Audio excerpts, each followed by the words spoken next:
Ngobras Pagda, ngobrol asik dan santuy bersama Fakultas Dakwah.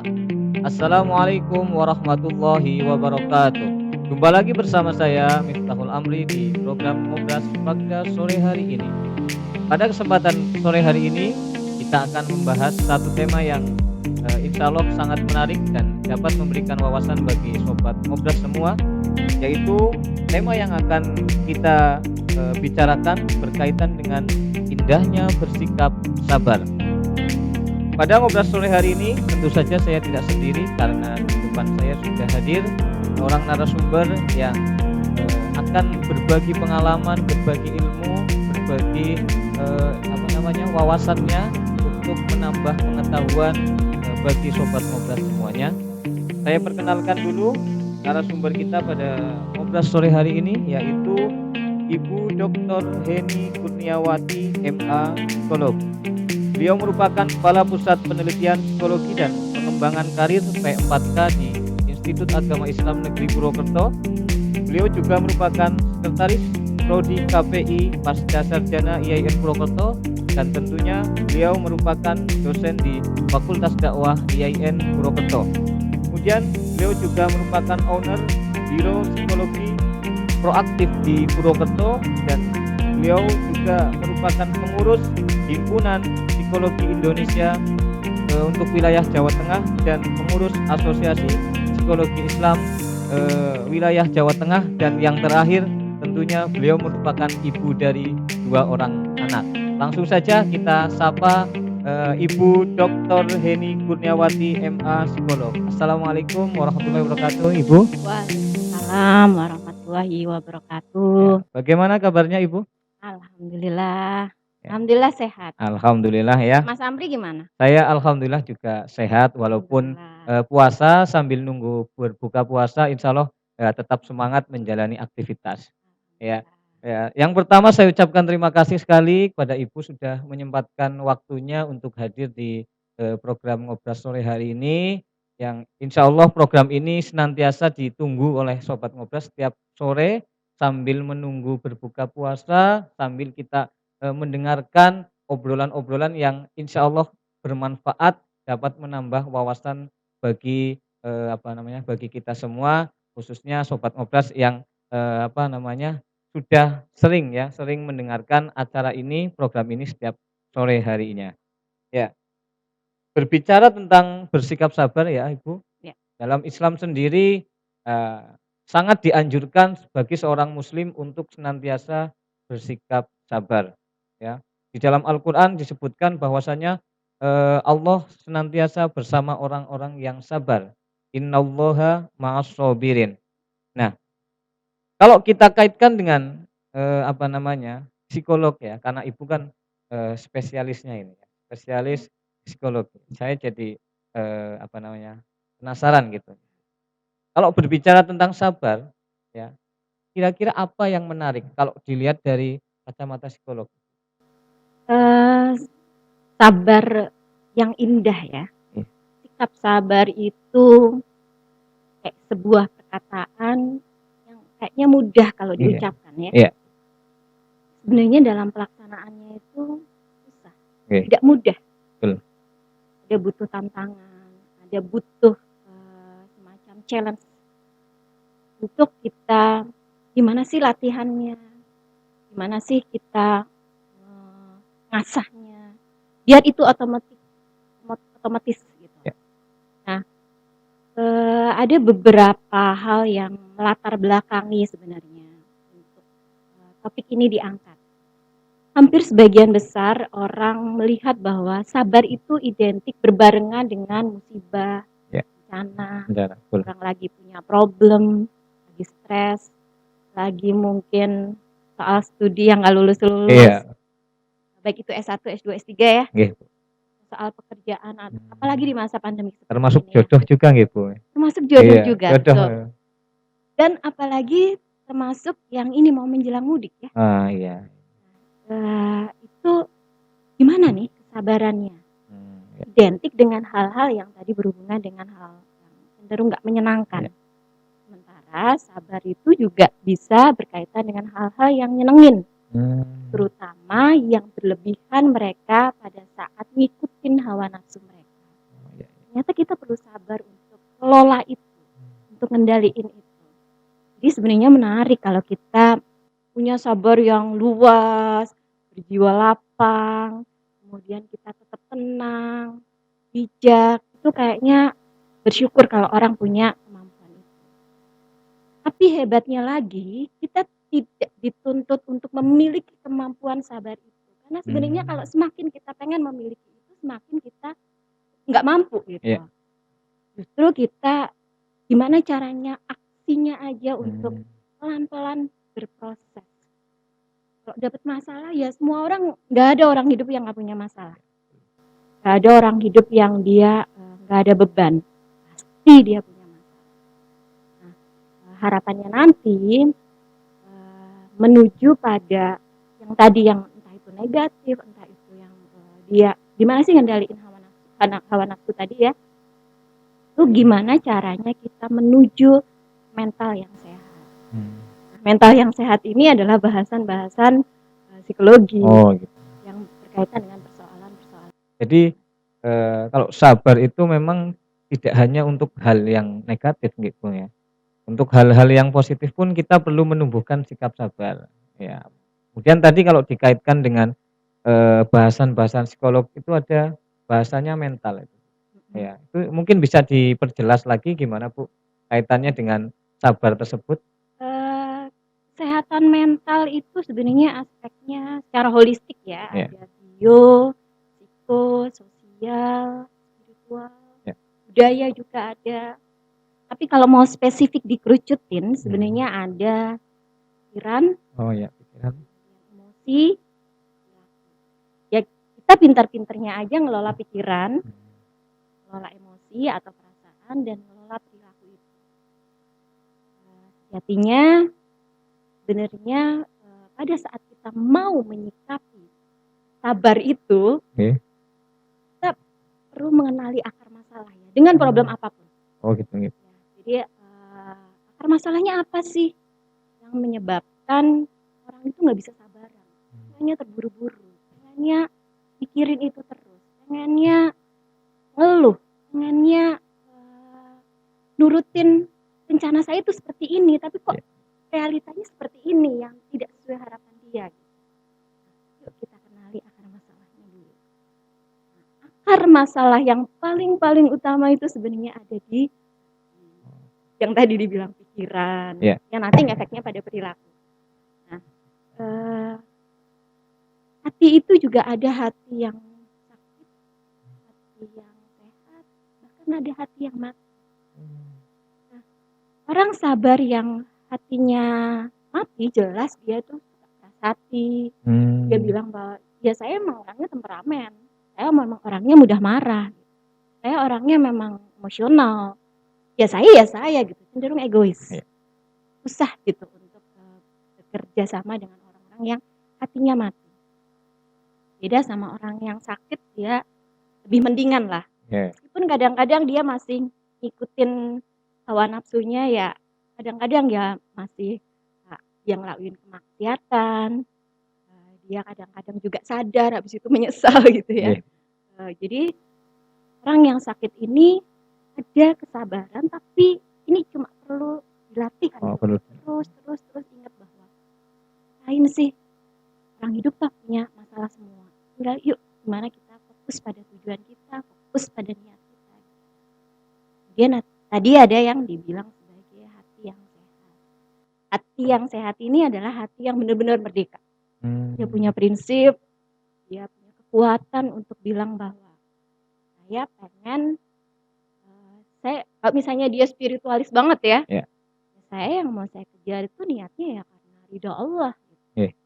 Masuk yang tadi soal mudik ya, Ya. ini saya nggak boleh mudik, kemudian saya nggak boleh, harus ngikutin pemerintah, sementara saya pengen ketemu sama keluarga, gimana caranya nih?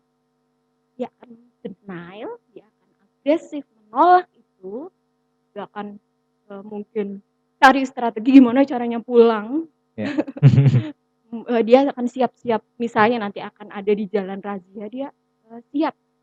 Karena tadi, denial tadi, dia menolak aturan Mmm. itu. itu dia sep, jadi penerimaannya tinggi.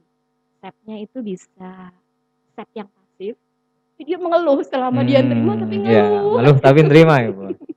gitu. Atau, sep yang dia asertif. Nah, sep yang asertif ini adalah tingkatan sabar yang paling bagus.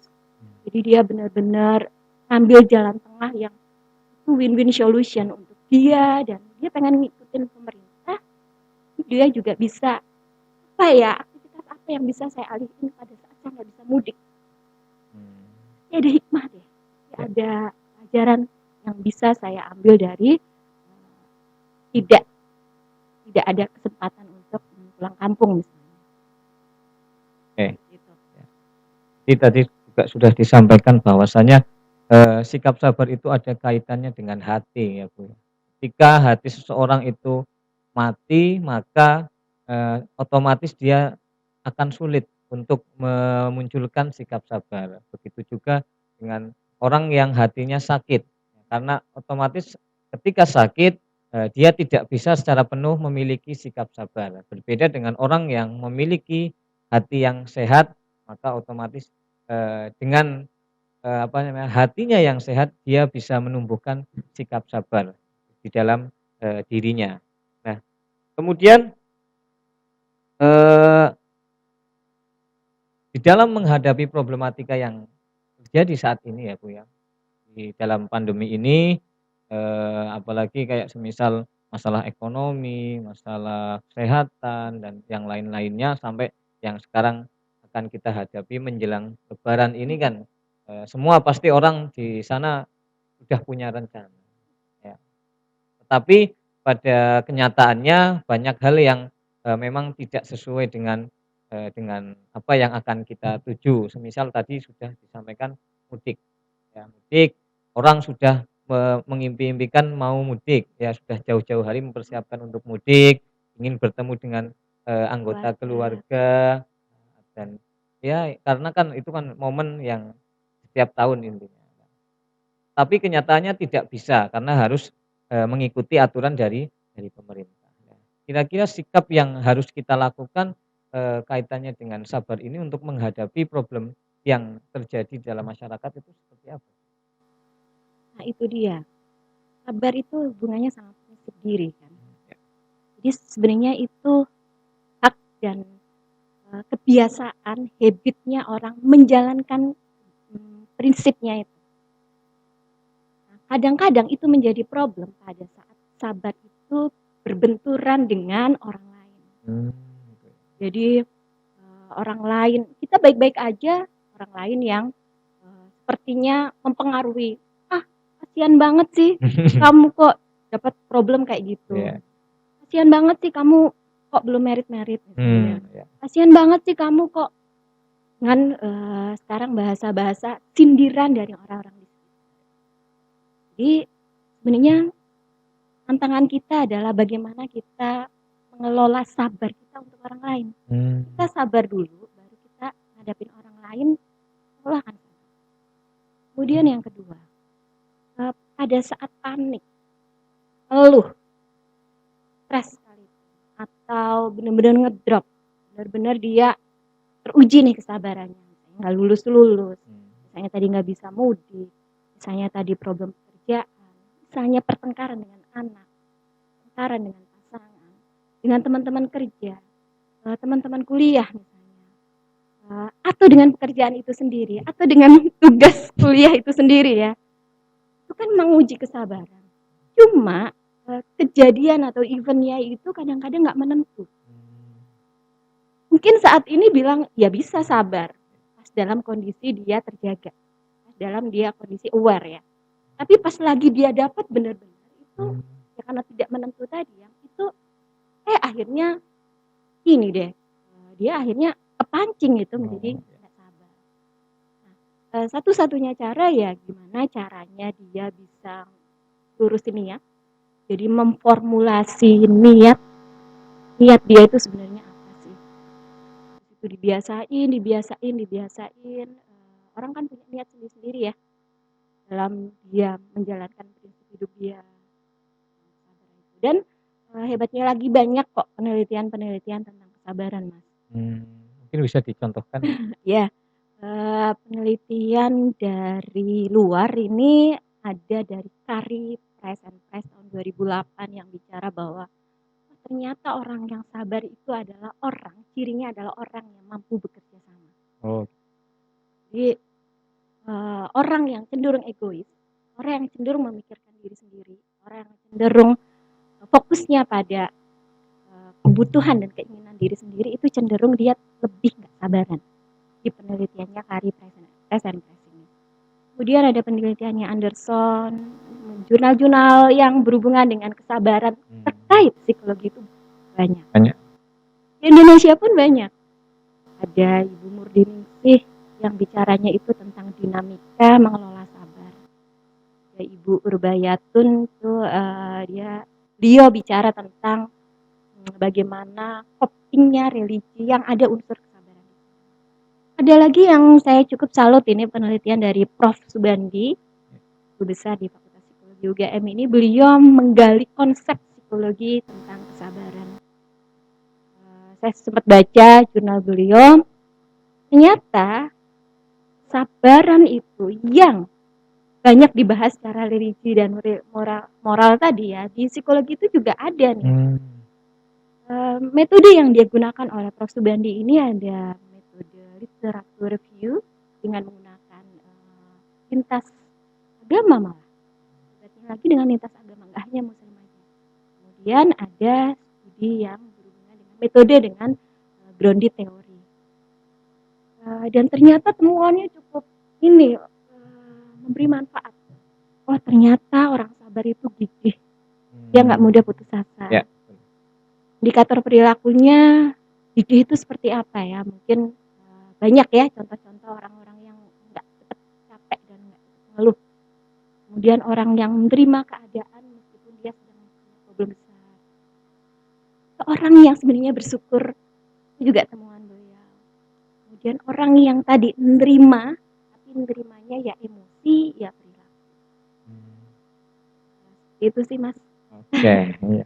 Jadi berkaitan dengan penelitian tentang sabar ini ya, kalau berkaitan dari psikologi juga tadi sudah disampaikan oleh Ibu, banyak sekali penelitian-penelitian yang memang sudah dibuat gitu ya, berkaitan dengan sabar kalau dilihat dari psikolog. Kemudian yang selanjutnya ini, yang ingin saya tanyakan, kalau misal ya, saya dari diri saya pribadi itu kan kadang-kadang ya kalau kita ngomong ke orang lain itu kesannya mudah ya. Misal ada orang, "Kenapa, ayo sing sabar saja, yang sabar itu cobaan." Tapi pada kenyataannya kalau kita sendiri yang mengalami, itu saya kira susah mengatakan hal itu kepada diri kita sendiri. Nah, yang saya tanyakan, kira-kira apa namanya, cara yang paling tepat untuk mengasah ataupun melatih diri kita supaya bisa bersabar itu seperti apa dari Nah, pengalaman betul Ibu? betul betul Mas Amri. Jadi kayaknya kalau kita orang lain yang ngalamin problem itu kita gampang aja Iya, nasehatin sabarlah, sudahlah nanti badai pasti iya, berlalu, betul. pelangi akan datang. Kemudian ayolah semangat gitu ya. Nasehatnya tuh udah lancar Iya. gitu. Pas lagi kita dapetin itu problem untuk diri kita sendiri dengan problem apapun kita kesulitan. Nah, yang tadi dibilang bahwa ternyata kita perlu zoom out. Jadi kita perlu kenapa orang bisa nasehatin orang sementara untuk diri sendiri nggak bisa? Karena dia ngambil jarak dari problemnya itu. Iya. Nah, anggap untuk diri kita sendiri kita juga zoom out. Ini problem dan saya ngambil jarak untuk tidak berlebihan memikirkan. Zoom out diri sendiri. Jadi justru kita menasehati diri sendiri. Jadi orang perlu ada dia mengganti, mereplace, dia mencoba untuk mempersepsikan dengan sudut pandang lain. Jadi dia renungi, kemudian dia mungkin baca buku, atau dia input-input dari mana lah yang kira-kira dia bisa lakukan. Misalnya dia datang ke, misalnya di sini tadi ada pusat pelayanan psikologi ya, di kampus misalnya, datang untuk curhat, datang untuk dia memukakan problem dia, untuk melihat dari sudut pandang lain. Atau misalnya, "Oh saya nggak mau deh saya mengeluh sama orang lain." Ya tadi, dia harus zoom out dulu untuk ngambil jarak agar tidak terlalu lekat dengan problem yang dihadapi itu. Jadi perlu jeda dulu Mas, kita mundur dulu, nggak terus emosional, nggak terus langsung terpuruk, nggak terus langsung stres, kasih jeda dulu. Ada orang yang cukup 30 menit, ada yang cukup 15 menit, ada yang butuh berhari-hari. Ini masing-masing, dia defend mechanism-nya masing-masing. Cuma memang ada 3 rumusan nih. Rumusan yang pertama, baiknya kalau kita pengen ngasah itu emosi, ngasah itu kesabaran, emosinya biar terregulasi ya, kita perlu ada memformulasi niat. Jadi, niatnya apa dulu nih? Niat yang paling tinggi itu niat yang ikhlas. Itu ya. Nah, itu nanti perilaku yang ikhlas beda lagi. Kemudian yang kedua, lakukan itu sebagai bentuk fokusan gitu. Jadi dia pada saat nemuin problem itu fokus di satu, selesaiin dulu. Mana yang paling mudah dulu nih? Atau mana yang paling sulit dulu? Gayanya dia yang mana nih? Satu-satu dulu diprioritaskan. Buat ringnya, problem mana yang mau saya dahuluin. Jadi, jangan numpuk semua problemnya itu dipikir terus. Solusi nggak akan dapat. Dan yang terakhir adalah kontinuitas. Jadi kita istiqomah. Lagi dapet, aware, kemudian kita aha tadi untuk fokus, habis itu istiqomah. Lagi mungkin istiqomahnya itu dengan, ya kita akan dikelilingi sama orang-orang yang ngingetin itu. Makanya komunitas itu penting untuk membentuk sikap sabar kita. Kalau kita deket sama preman ya, seperti apalah sabarnya. Mungkin kita porak-poranda ya. Beda dengan mereka-mereka yang bisa menjaga itu. Jadi komunitas itu juga sangat mendukung. Support system kita itu sangat mendukung untuk kita bisa melatih kesabaran kita. Ya, menarik sekali ya apa yang disampaikan oleh Ibu Dr. Heni Kurniawati ini berkaitan dengan sabar yang mungkin selama ini sudah sering kita dengar dalam kajian-kajian keagamaan itu kan pasti juga sudah sering disampaikan untuk kita senantiasa bersikap sabar, dan biasanya ketika sabar itu akan diiringi dengan yang namanya sikap bersyukur. Tapi kalau dilihat dari psikologi tadi juga sudah disampaikan oleh Ibu Heni, sabar ini merupakan sikap yang sebenarnya itu bisa kita usahakan untuk terbentuk di dalam diri kita, tinggal bagaimana kita bisa mengenali diri kita sendiri, mengenali masalah yang sedang kita hadapi, dan kemudian perlu adanya kontinuitas atau keistiqomahan nggih, Bu. Ketika ada suatu permasalahan kita kenali dulu masalahnya, kemudian kita coba sharing kalau memang masalah tersebut tidak bisa kita selesaikan oleh diri kita sendiri, jangan segan untuk sharing kepada keluarga ataupun yang lainnya, karena masalah tidak akan tidak harus kita sendiri yang memikulnya, tapi bisa berbagi untuk mencari solusi dari saudara ataupun orang lain. Mungkin itu saja Bu untuk ngobrol kita pada sore hari ini. Sebenarnya masih banyak yang ingin saya tanyakan, tapi karena waktu yang membatasi kita, jadi saya cuma mengucapkan terima kasih atas waktu yang sudah Ibu berikan, dan juga pengalaman dan juga ilmunya, semoga dapat bermanfaat bagi kita semua. Amin. Ya, nanti bisa lain waktu kita ngobrol lagi, melanjutkan pembahasan yang lain yang tentu saja berkaitan dengan psikologi, bisa dikaitkan dengan beberapa aspek yang ada di dalam kehidupan kita. Oke, itu saja Sobat Ngobras. Sebelum kita tutup, saya ingatkan untuk Sobat Ngobras jangan lupa menyaksikan program Ngobras Pagda ini setiap sore pukul 17.00 di YouTube Fakultas Dakwah IAIN Purwokerto. Dan bagi Sobat Ngobras yang belum subscribe, jangan lupa untuk subscribe dan juga like and share ke teman-teman kalian supaya channel ini bisa berkembang dan dapat memberikan manfaat kepada masyarakat umum. Dari saya cukup sekian, mari kita tutup dengan bacaan hamdalah. Alhamdulillahirabbil alamin. Wassalamualaikum warahmatullahi wabarakatuh.